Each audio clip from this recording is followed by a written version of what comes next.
I'm Lana. I've been the woman of the house since I was 12 when Mom passed. Dad did his best, but with little Jack needing so much, I stepped up big time. I never made it to college. Money was always tight, and dreams had to wait. Instead, I dove headfirst into work straight out of high school, landing a gig at a small ad agency. Jack's the brainy one, clever as they come. I scrimped and saved every dime I could to get him through college. He graduated top of his class, landed a job at some fancy trading company, and shot up the ranks like a rocket. Tonight, though, wasn't about Jack or bills or work. Tonight was about letting loose for once. My best friend, Mia, dragged me out to this swanky party downtown, said I needed to unplug and unwind. So here I was, squeezed into a dress I last wore when I thought low-rise jeans were a good idea, nursing a drink and feeling out of place among the glittering crowd. Mia was off mingling, leaving me leaning against a wall, scanning the room. That's when I saw him, Lucas. He stood out, not just because he was ridiculously handsome, with that annoyingly perfect hair, but because he laughed like he meant it, eyes crinkling, head thrown back. Way out of my league, right? But life's funny sometimes. He caught me staring, smiled, and walked over. My heart did a weird flip. Hi, I'm Lucas. I couldn't help but notice you from across the room, he said, voice smooth like he practiced it. I blinked, words stuck somewhere between my brain and my mouth. Lana.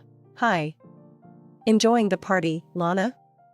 His eyes twinkled with genuine curiosity, not the bored politeness you'd expect at these things. It's all right. Not really my scene, you know? Too many ties and high heels, I muttered, feeling my cheeks heat up. He laughed, and it was like a warm blanket on a cold night. I hear you. I'm about ready to ditch the tie myself. So, what do you do when you're not critiquing fashion choices at fancy parties? Advertising. Well, more like wrangling ads and hoping people click on M more than they ignore M, I said, warming up to his easy demeanor. Sounds like a challenge. I'm in software myself. And speaking of challenges, how about we challenge each other to a dance? This party could use a little livening up, he offered, hand outstretched. The music was some kind of jazz electronic fusion, the beat just right. We moved awkwardly at first, but soon found a rhythm. By the end of the song, I was laughing, breathless, and surprised at how much fun I was having. As the party wrapped up, Lucas leaned in. Could I see you again? Maybe somewhere less sparkly? Sure, I blurted out, surprised at my own boldness. I'd like that. We exchanged numbers, and he flashed me another heart-stopping smile, before disappearing into the night. Walking home later, under the streetlights with the city quiet around me, I couldn't help but think maybe, just maybe, this was the start of something new. Since that party, me and Lucas had been pretty much inseparable. It felt like we'd known each other for ages, not just a few months. We'd go out for cheap eats, walk around the park, or just hang at my place, talking till it was way past decent bedtime hours. Lucas had this way of making everything seem interesting. It was a chilly Saturday when he said, "Hey, let's go for a drive." Sure, where to? I asked, pulling on my oldest, comfiest sneakers. It's a surprise. Trust me, you'll like it, he winked, that grin plastered on his face that told me trouble in the best way possible. We drove out of the city, the buildings shrinking behind us. After about an hour, we ended up at this little lookout spot overlooking the river. The sun was just setting, turning the sky all sorts of crazy beautiful colors. Lucas led me to a secluded spot, pulled out a blanket from his car, and we just sat there, watching the light fade.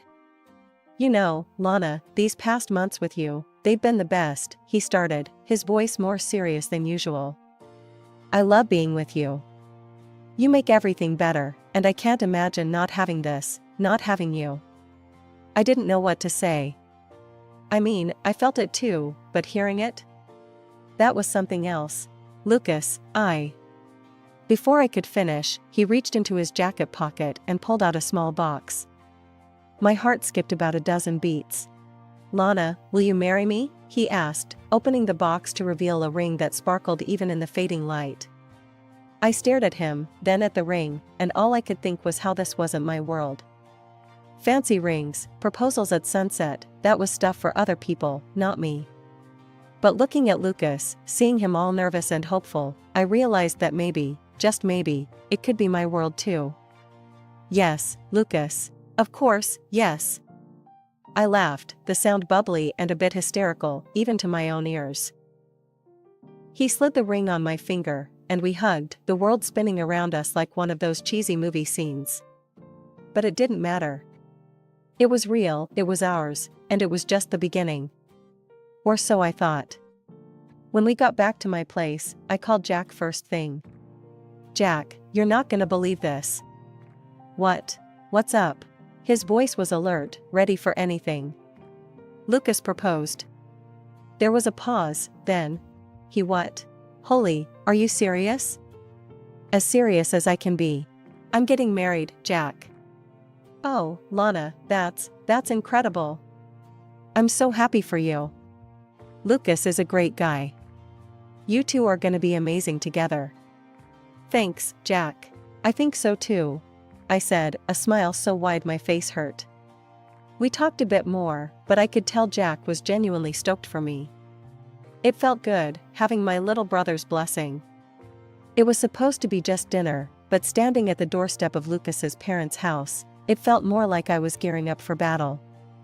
His mother, Mrs. Aldridge, answered the door with a plastered smile that didn't reach her eyes. "Lana, finally we meet," she said, her tone cool. "Lucas has told us so little about you." I tried to smile, brushing off the chill her words left. "Thank you for having me, Mrs. Aldridge." "Oh, please, call me Diane," she insisted, but her voice was stiff, formal. The house was immaculate, like something out of a home decor magazine, and it made me self-conscious of every speck of dust I might have carried in. We moved into the living room where Mr. Aldridge was already seated, looking up from his newspaper with a scrutinizing gaze. "So, you're the girl who's stolen my son's heart," he remarked, not unkindly. I nodded, managing a small "yes, sir," before settling into an armchair Lucas pointed out, feeling it swallow me whole. Diane didn't waste any time. As soon as we were seated, she began her interrogation, her questions sharp and her curiosity seeming more like an investigation. "Lana, Lucas mentioned you grew up locally. Tell me about your family." I cleared my throat, feeling Lucas's tense gaze on me. "Well, it's just been me, my dad, and my younger brother for a long time. My mom passed away when I was young." Diane's eyebrows rose slightly, and she exchanged a quick, unreadable look with her husband. "I see. And without a mother, how did you manage the finer aspects of becoming a lady?" Her question stung, its implication clear, but I kept my composure. "My dad did his best, and I learned to handle things myself. It made me independent, strong." Diane murmured, glancing up as if assessing this information. She then continued, "And your education? Lucas mentioned you didn't go to college?" I nodded, feeling the old familiar pang of inadequacy. "Yes, I went straight into work after high school. I built a career in advertising from the ground up." Diane's smile thinned. "Fascinating. And here I thought Lucas would marry a woman of educational standing." Her tone was polite, but the underlying criticism was palpable. Diane turned to call for a servant. "A glass of water, please." She turned back to me, popping a pill into her mouth as soon as the water was handed to her. I sometimes need a little something to help me digest, surprises. The dinner progressed painfully. Each course served was like another round in an unspoken contest I didn't sign up for. Lucas tried to change the topic to lighter subjects, but his attempts fell flat as his father suddenly dropped a bombshell. "Tell me, Lana," Mr. Aldridge said, his voice carrying across the table. "Is there perhaps another reason for this rushed engagement? You aren't expecting, are you?" My face heated up at the blunt question. "No, sir," I replied, my voice a mix of shock and indignation. "It's not like that at all." As dinner wrapped up, I felt defeated, the weight of their judgments pressing down on me. I looked to Lucas for support, but he was preoccupied, his attention more on his phone than the conversation. It hurt, seeing him so detached when I needed him most. The months leading up to the wedding were a blur of appointments, decisions, and constant second-guessing, mostly thanks to Diane. She had a knack for making the simplest choices feel like life or death decisions. Jack was my rock through all of it, always ready to lend an ear or a hand. Jack and I were in the middle of discussing table settings one afternoon when I got a call from her. I put her on speaker so Jack could listen in, a grimace forming on my face as I braced for the onslaught. "Lana, are you sure you want to go with these colors? I mean, they're a bit, well, plain, don't you think?" Diane's voice would always drip with a blend of disdain and false concern. "Diane, we thought these colors were neutral. Elegant." I tried to defend our choice, but my voice wavered under her scrutinizing tone. "Darling, neutral is just another word for boring. Remember, this wedding isn't just about you, it's about our family too. We have a reputation to uphold," Diane responded sharply. Jack rolled his eyes, mouthing, "Here we go again," as he listened. Frustrated, I suggested, "What about adding some brighter accents? Maybe some red napkins? They could really pop against the white tablecloths." There was a pause on the line. "Red? Are you serious? That's the epitome of tacky, Lana. Red is so garish. It's completely out of the question." Diane shot down the idea instantly. Yet, just a week later, at a meeting with the venue's event coordinator, Diane did a complete 180. "You know what would really stand out? Red napkins, and oh, let's not forget red flower vases for each table," she exclaimed with a flourish, as if it were her idea all along. I sat there, stunned, exchanging a bewildered look with the coordinator who seemed just as confused. Jack, who had tagged along, snickered under his breath. "She's unbelievable. Did you not say last week that red was tacky?" I couldn't help but confront her as politely as I could manage. Diane waved a dismissive hand. "Oh, I meant it's tacky if not done properly.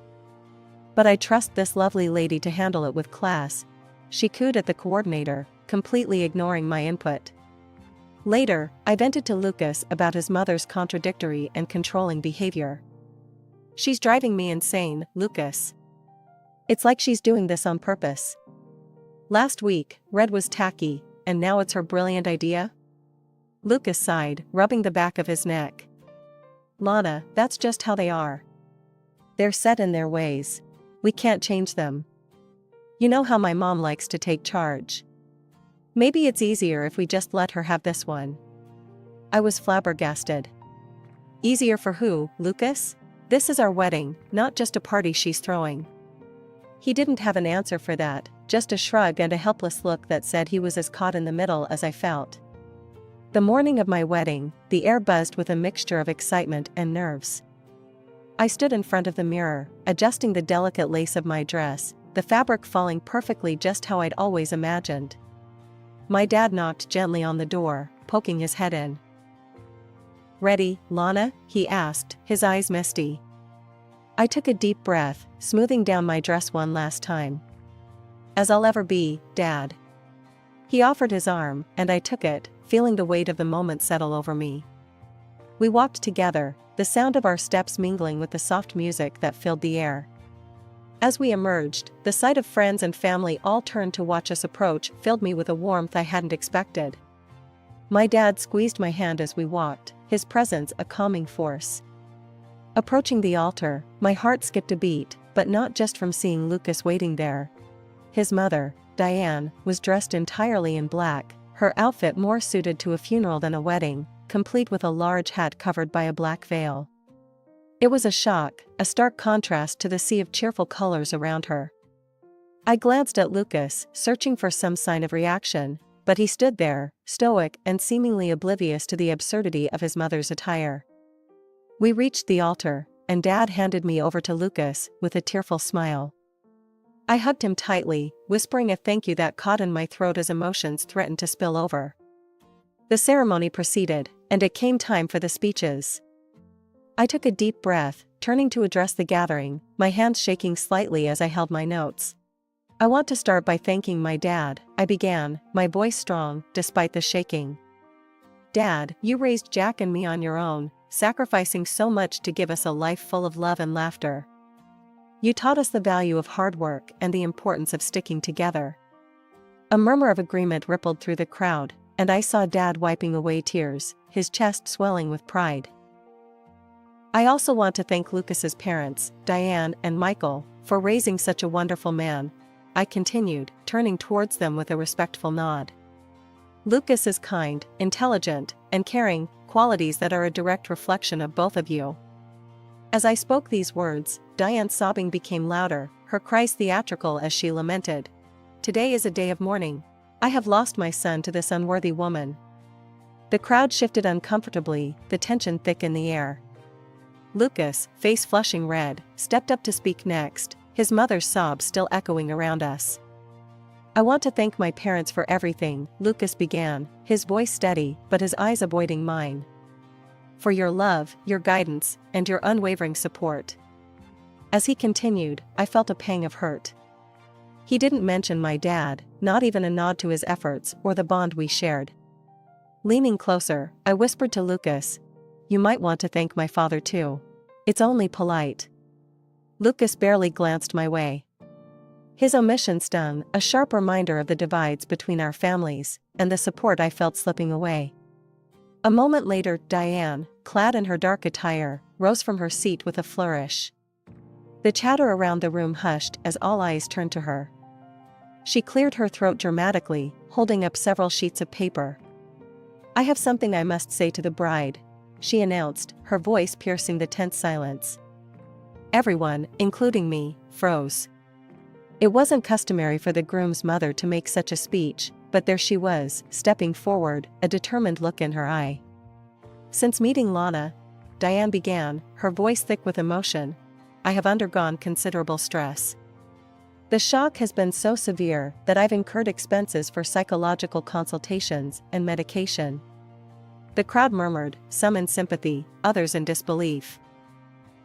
She continued, "Therefore, I demand compensation for the emotional damage caused by this union."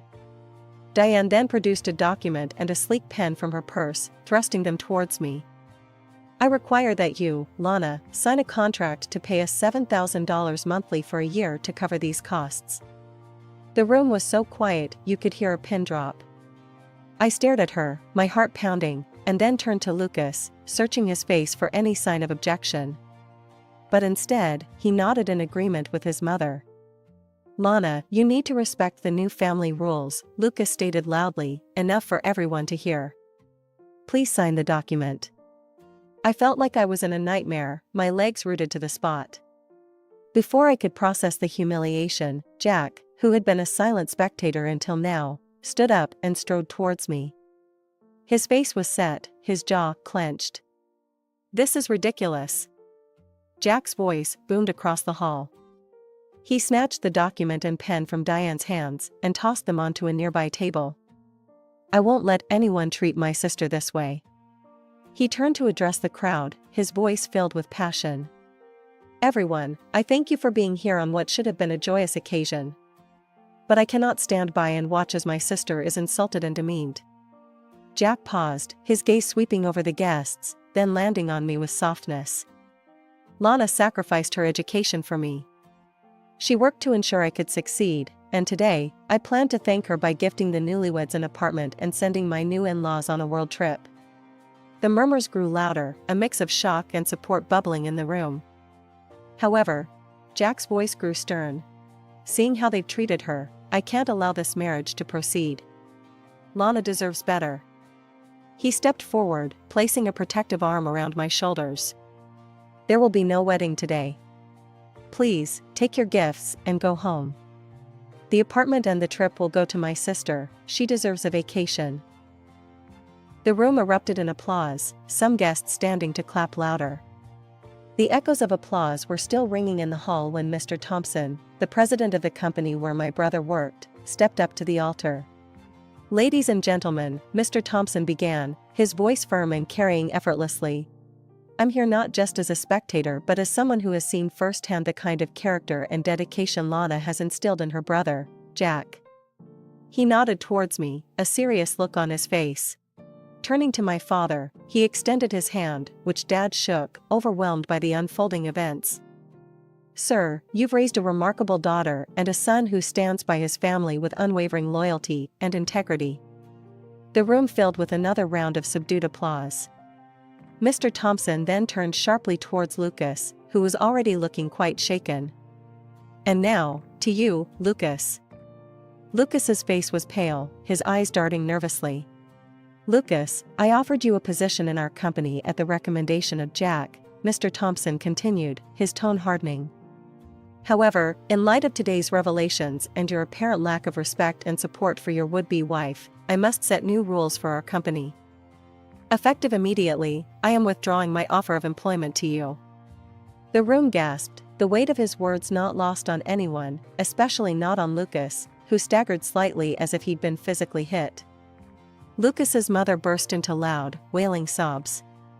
"This is all your fault," she screamed at me, pointing a trembling finger. "You've ruined my son's career." As the guests began to disperse, the atmosphere was thick with a mix of shock and support. Some approached to offer their condolences, others their congratulations for dodging a bullet. Lucas stood off to the side, his figure slumped, the realization of his losses sinking in. Jack, ever the protector, didn't leave my side. "Come on, Lana. Let's get you out of here and to your new apartment. You need a fresh start, away from all this drama." When we arrived at the apartment Jack had gifted me, I was taken aback by the modern layout and the comforting ambience. "Jack, this is amazing," I murmured, taking in the view from the large living room window. "It's all yours, Lana. No strings attached, no unfair compromises. Just a place where you can be yourself and figure out what you want next," Jack said, draping an arm around my shoulders. 3 months had whisked by since the day that should have tied me down, but instead set me free. Here I was, miles away from home, on a journey around the world with Dad and Jack, the very trip Jack intended for those who never deserved it. As our plane cut through the clouds toward our next destination, I couldn't help but feel the vast distance from everything that had tried to confine me. Jack nudged me as I stared out the window. "Thinking about how high we are, or just daydreaming about pastries from that Parisian cafe?" I laughed, shaking my head. "Honestly, just enjoying the distance from all the drama." The conversation drifted to lighter topics, laughter filling the spaces between us. But amidst the casual banter, my thoughts sometimes drifted back to Lucas and his mother. Word had it that Lucas turned into a pariah in the business world, doors slamming shut as his reputation tanked, thanks to his own actions and his mother's antics. And Diane, once a social butterfly, found herself shunned, her schemes and demands at the wedding reaching legendary status among her circles. It was a fitting end to their saga, one might think, but I seldom let my mind linger there. Instead, I focused on the journey. It was on a sandy beach in Thailand, watching the sunset paint the sky with strokes of orange and pink, when I met Alan. He was there with his little daughter, Mia, building a sandcastle near where Dad, Jack, and I were lounging. Mia came bounding over to us with a shell in her hand, offering it to me with a shy smile. "This is pretty, thank you. What's your name?" I asked her. "I'm Mia. That's my daddy." She pointed to Alan, who was now walking towards us, a friendly grin on his face. "Hope she's not bothering you," Alan said as he reached us, his voice warm. "Not at all," I replied, handing Mia back her shell. We were just admiring her shell collection. Alan sat down with us, and we started chatting. He was from Australia, a widower taking some time to travel the world with his daughter. As days turned into weeks, our paths crossed often, between guided tours and hotel stays. Alan and I found ourselves sharing stories over coffee while Mia and Jack concocted sandcastles and adventures. It was easy, comfortable, and something about him felt like home. One evening, as we watched the sunset, Alan turned to me. "Lana, I know this trip is a reset for you, but when we get back, would you want to maybe see where this could go?" I looked at him, at the honest hope in his eyes, and felt a surge of warmth. "I'd like that, Alan. Let's see where it goes." As the trip neared its end, my heart was full. Not just from the adventures and the break from my past life, but from the possibility of a new beginning. With each country we left behind, I felt less of the old ties that bound me and more of the new connections that beckoned.